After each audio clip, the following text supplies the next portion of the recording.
here we are, the 6th installment of the Child's Play / of Chucky series, Curse of Chucky.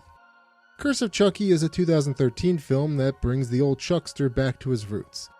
Gone are the goofy antics of Bride and Seed of Chucky, and in its place is a welcome return to slasher greatness.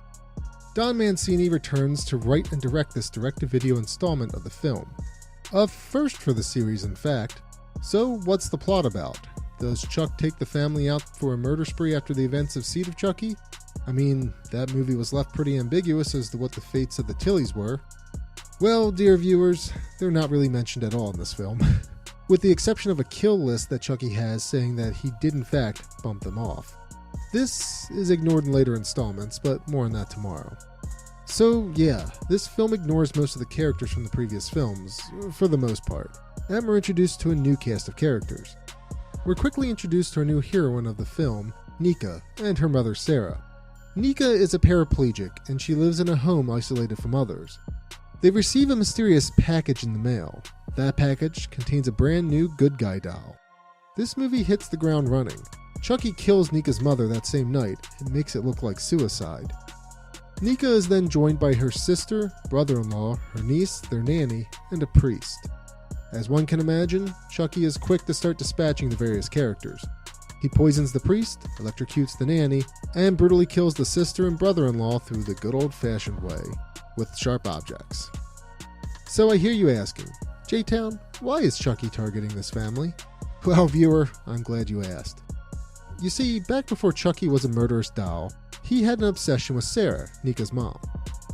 Charles was also apparently a friend of Nika's family as well, which seems really bizarre in the grand scheme of things. Anyway, Chucky decides to murder Nika's father and kidnap a then-pregnant Sarah. There's a black and white scene that shows Charles proclaiming his love for Sarah and her unborn child. This doesn't last long though, as the cops arrive at Charles's murder house to arrest him. Charles blames Sarah and stabs her in the stomach, paralyzing her baby from the waist down. And this explains what happened to Nika. This scene also leads into the beginning of Child's Play 1, with Charles running from Detective Norris into the toy store. The ending of Curse of Chucky is actually pretty cool. An officer arrives at Nika's house and finds Nika with a bloody knife and a bunch of murdered people. She blames Chucky, but Chucky is motionless on the floor. We then see Nika being tried for murder. She's found insane as she blames a doll for the murders. Chucky is then taken from the courtroom by the same officer that shows up at Nika's house. That officer is jumped and killed by Tiff. Tiff then nails Chucky to a new unlucky victim. Or is it a new victim? One thing that I didn't mention is what happens to Nika's niece, Alice. Alice disappears midway through the film. She ends up living with her grandmother after the murders take place. She is the unlucky recipient of Chucky. Chucky then attempts to voodoo himself into Alice's body. So what comes of this scene? I honestly forgot when I initially rewatched this film. It is explained in the next film, Cult of Chucky, but don't expect anything groundbreaking.